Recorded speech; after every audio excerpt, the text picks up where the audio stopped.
আসসালামু আলাইকুম। আজকে আমরা দেখব যে কিভাবে এরকম মোটরের ফ্লাইহুইল তৈরি করা যায়। ডিজাইন করাটা আমরা দেখব। তো এটা ডিজাইন করার জন্য আমরা যেটা করব সেটা হলো ফাইল থেকে নিউ ডিজাইন। নিউ ডিজাইনে যাওয়ার পরে প্রথমেই যে কোনো 3D ডিজাইন করতে হলে আমাদের স্কেচ নিতে হবে আগে একটা, মানে 2D স্কেচ আঁকাইতে হবে। তো ক্রিয়েট স্কেচে ক্লিক করার পরে যে কোনো একটা প্লেন আমার সিলেক্ট করে নিতে হবে। তো আমি ফ্রন্ট সাইডে একটা প্লেন সিলেক্ট করলাম। করার পরে এখানে এটা কাপলিংটা হলো এরকম দেখতে। তাহলে আমাদের কি করতে হবে, এটার জন্য প্রথমে একটা সার্কেল নিতে হবে। সার্কেল নিলাম, সার্কেলের ডায়ামিটার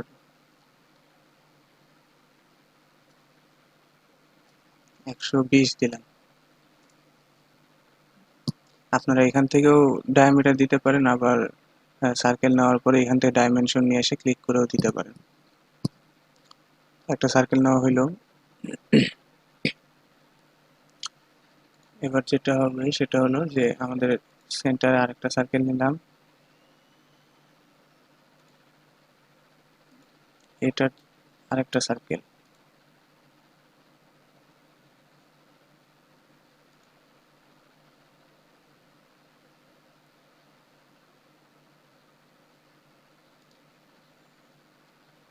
এখানে সার্কেল নিলাম, নেওয়ার পরে এবার আমরা এখানে দেখি কয়টাই আছে। এখান থেকে 1টা 2টা 3টা 4টা 5টা 6টা 7টা আছে। আচ্ছা, 7টার জন্য তাহলে আমাদের করতে হবে হলো এটাকে এখন 7টা নিতে হবে। তো আমরা কিভাবে নেব? আমরা কি এখান থেকে আবার এখানে একটা বৃত্ত এখানে একটা বৃত্ত এভাবে করবো? করলে তো আসলে এভাবে মানে ইকুয়াল ডিস্টেন্স মেনটেন করার সমস্যা হয়ে যাবে। তো আমরা যেটা করব সেটা হলো ফিউশন 360 তে সার্কুলার প্যাটার্ন নামে একটা অপশন আছে। এই সার্কুলার প্যাটার্ন নেওয়ার পরে এটার কিভাবে কাজ করে, এটা কাজ করে হলো এখানে এই যে অবজেক্ট দেখাচ্ছে। তো এই অবজেক্ট হলো কোন অবজেক্টটা, যেটাকে মানে এটা বলে দিতে হবে যে কোন অবজেক্টটাকে আমি কপি মানে সার্কুলার ভাবে কপি করতে চাই। তাহলে এই অবজেক্টটা সিলেক্ট করলাম, এই সিলেক্ট হয়ে গেছে। এবার হলো সেন্টার পয়েন্ট। সেন্টার পয়েন্ট বলতে এটা মানে কার সাপেক্ষে এই জায়গায় হবে, মানে কপি হবে আর কি। সেন্টার পয়েন্ট হিসেবে আমি এই সার্কেলটা সিলেক্ট করলাম। এই সার্কেল সিলেক্ট করলে এই সার্কেলের সেন্টারটা নিয়ে নিল। তো ডিফল্ট ভাবে এখানে 3টা দেওয়া আছে যে 3টা পর্যন্ত কপি হবে। এখানে আমি সংখ্যা দিয়ে দেবো। তাহলে সংখ্যা কি দিতে হবে? 7।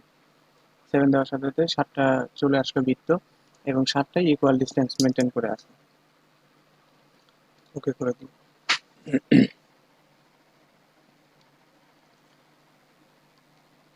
এবার এখানে আমাদের একটা অফসেট নেওয়া লাগবে। অফসেট হলো এই লাইনেরই আরেকটা ডুপ্লিকেট অংশ আর কি। এই অফসেটটা আমরা নিজেদের যতটুকু পরিমাপের দরকার অতটুকু বাড়িয়ে নিব।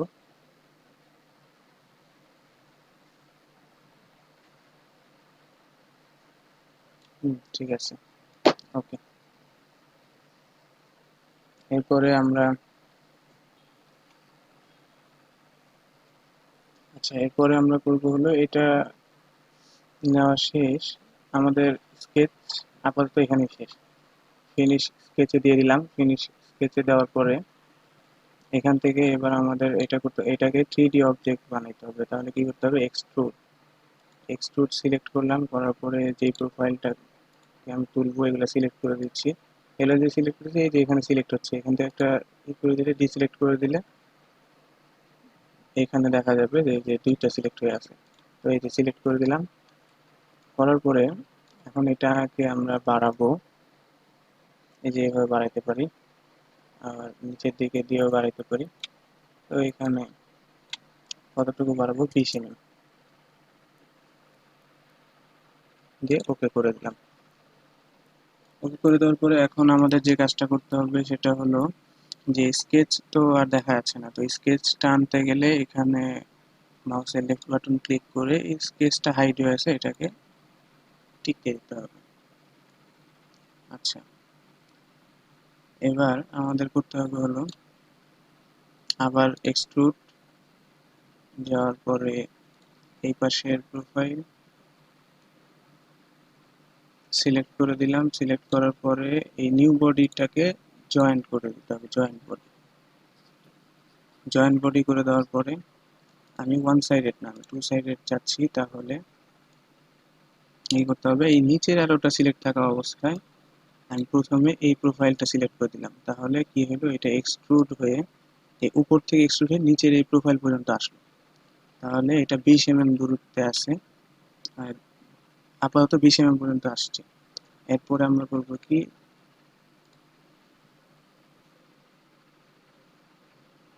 আচ্ছা এখান থেকে এটা সিলেক্ট করলাম, তাহলে 20 প্লাস 10, 10 mm বাড়াই দিলাম আমরা।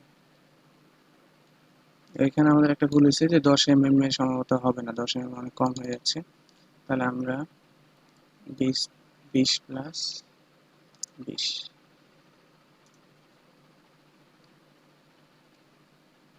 টোটাল 20 mm বাড়াই দিলাম। আচ্ছা এখানে আমরা তো এটা তোলার আগে ওকে করে দিয়েছি, এটা তোলার আগে ওকে করা যাবে না। ওকে করে দিলে কি করতে হবে, এটাকে আবার নিয়ে আসার জন্য এই যে টাইম লাইনে শো করতেছে এখানে নিয়ে যে, এখানে মাউসের কার্সর নিয়ে যায়, মাউসের লেফট বাটন ডাবল ক্লিক করতে হবে, ক্লিক করলে চলে আসবে। তো এটা 20 mm এদিকে বাড়াই দিলাম, আর এই উপরে তাহলে উপরে অ্যারোতে আগে ক্লিক করব, করার পরে এখানে আসার পরে এটাও 20 হয়ে গেছে। অপারেশন অবশ্যই জয়েন করি, ওকে। এরপরে আমাদের এই অংশটাকে আবার একটু বড় করতে হবে। তাহলে এটা সিলেক্ট করলাম, প্রোফাইল টু সাইড আমি করব, এক্সট্রুড করব, জয়েন্ট বডি, নিচের অ্যারো সিলেক্ট থাকা অবস্থায় নিচের প্রোফাইল সিলেক্ট করলাম, করার পরে 20 প্লাস 5 মানে হলো 25 দিলাম, 25 দিয়ে এটাকে বাড়ায় নিলাম। তো আবার এখান থেকে এটা সিলেক্ট করলাম, করার পরে এখানে 5 দিয়ে দিলাম, 5 দেওয়ার পরে ওকে। এই যে এটা কিছুটা এটার মতো এখন দেখতে হয়ে গেছে। হুম, তো আরো কিছু কাজ বাকি আছে, আমরা এখন স্কেচটাকে হাইড করে দিই, স্কেচের দরকার নেই। আচ্ছা এখন এখানে আমরা দেখি যে অনেক সময় বিভিন্ন মেটাল পার্টসের এই কর্নার অংশগুলো এরকম মানে একদম স্ট্রেট থাকে না, এগুলো একটু অফসেট করা থাকে, যাকে চ্যামফার বলা হয়। তো এই যে চ্যামফার টুলের কাজ হলে কর্নারগুলোকে একটু একটু একটু অফসেট করে দেওয়া আর কি, একদম 90 ডিগ্রি অ্যাঙ্গেলে যে থাকে ওইটা না রাখা। তো চ্যামফার সিলেক্ট করলাম, করার পরে এটা এই মানে এখন প্রোফাইল সিলেক্ট করতে হবে কোন প্রোফাইলগুলো আমরা করবো আর কি। এটা সিলেক্ট করলাম, এটা এটা সিলেক্ট করলাম, তারপরে আমরা এটা সিলেক্ট করলাম, এগুলা সবগুলা সিলেক্ট করে দিতে হবে, যেই যে প্রোফাইলগুলো সিলেক্ট করব সেগুলা। আচ্ছা এটাকে আমি ঘোরাচ্ছি কিভাবে, এই এই যে এই ইসের মানে অ্যাক্সেসের উপরে নিয়ে যে মাউসের লেফট বাটন চেপে ধরে তারপরে যেদিকে ড্র্যাগ করা হবে সেদিকে যাবে আর কি।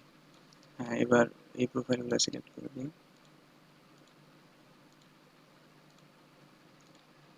হুম, আমাদের এটা সিলেক্ট করা হয়ে গেছে। এখন আচ্ছা এখানে একটা বাদ গেছে, এটা সিলেক্ট করে দিলাম। এখন আমরা আসলে কতটুকু মানে অফসেট করতে যাচ্ছি বা চ্যামফার দিতে যাচ্ছি সেটার জন্য আমাদের এখানে ভ্যালু দিতে হবে। 1.5, হ্যাঁ ঠিক আছে 1.5 দিয়ে দিলাম। হুম, এই যে চ্যামফার হয়ে গেছে, এই যে এই কর্নার গুলো একটু মানে এখনো শার্প কর্নার নাই, ওকে এটা হলো। এবার আমরা এই এইগুলোকে চ্যামফার করবো আর কি। তো এটার জন্য চ্যামফার সিলেক্ট করলাম, এই প্রোফাইল, এই প্রোফাইল, এই প্রোফাইল, আচ্ছা এটা পরে দিই, সিলেক্ট করলাম, এটাতে 2 দিলাম চ্যামফার, আগেরটাতে দিয়েছিলাম 1.5, এটাতে 2, এই যে দুটো হয়ে গেছে। এবার আবার চ্যামফারে যাওয়ার পরে সিলেক্ট করতেছি প্রোফাইল, এটাতে 1.5,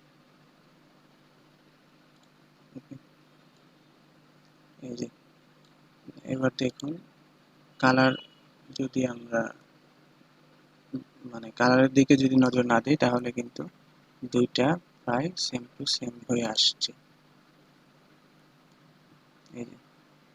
আচ্ছা এখন কালারের যে বিষয়টা, কালার কিভাবে করব? হ্যাঁ, কালার করার জন্য আমাদের যেটা করতে হবে, এখন কালার আনার জন্য যে কাজটা করতে হবে সেটা হলো কিবোর্ডের এ চাপতে হবে, কিবোর্ডের এ চাপার সাথে সাথে কালার চলে আসবে। হুম, কালার চলে আসার পরে এখন আমরা তাহলে ওইটার মতো আনতে গেলে এই যে এই কালারটা দিতে হবে, মেটালিক রেড। এটা নিয়ে জাস্ট এটা কি করে নিয়ে আসতে হবে, এই পেন্টের উপরে মাউসের কার্সর নিয়ে যাইতে হবে, নিয়ে যাওয়ার পরে মাউসের লেফট বাটন ক্লিক করে ধরে ড্র্যাগ করে নিয়ে এসে মডেলের উপর ছেড়ে দিতে হবে, ছেড়ে দিলে এই যে কালার নিয়ে নিছে। খুবই সাধারণ এবং ছোটোখাটো ডিজাইন এগুলো, এগুলো আস্তে আস্তে করার মাধ্যমে আপনারা একসময় অনেক জটিল জটিল এবং বড় বড় ডিজাইন করতে সক্ষম হবেন বলে আশা করছি। তো আজকের মতো এখানেই শেষ করছি। আহ, কোনো কিছু বুঝতে সমস্যা হলে কমেন্টে অবশ্যই কমেন্ট করে জানাবেন, আমি চেষ্টা করব যতটুকু সম্ভব পারি হেল্প করার। ধন্যবাদ, আল্লাহ হাফিজ।